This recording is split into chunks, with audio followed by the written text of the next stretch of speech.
ఇప్పుడు చాలామంది ఎదుర్కొంటున్న ఆరోగ్య సమస్యల్లో మధుమేహం ఒకటి. ఇది దీర్ఘకాలిక సమస్య. దీని నుండి బయటపడాలన్నా, డయాబెటీస్ నియంత్రణలో ఉండాలన్నా సుదీర్ఘకాలం మందులు వాడాల్సి ఉంటుంది. అలాగే ఆహారం విషయంలో జాగ్రత్తలు పాటించాల్సి ఉంటుంది. అయితే కొన్ని రోజులు మందులు వాడిన తర్వాత షుగర్ కొన్ని పాయింట్లు తగ్గగానే కొందరు డాక్టర్ సూచించిన మందులను మానేస్తుంటారు. తమకు తగ్గిపోయిందన్న భావనలో ఉంటారు. అయితే ఇలా ఉన్నట్టుండి మందులు ఆపేస్తే గ్లూకోజ్ మోతాదులు వేగంగా పెరుగుతాయని డాక్టర్లు హెచ్చరిస్తున్నారు.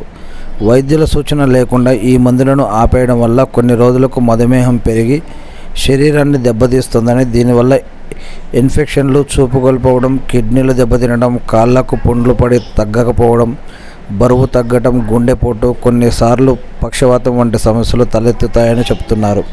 అందుకే షుగర్ మందులను ఎట్టి పరిస్థితుల్లో డాక్టర్ సూచన లేకుండా మానేయొద్దు అని చెప్తున్నారు. డాక్టర్ సూచన ఇంపార్టెంట్ దీంట్లో.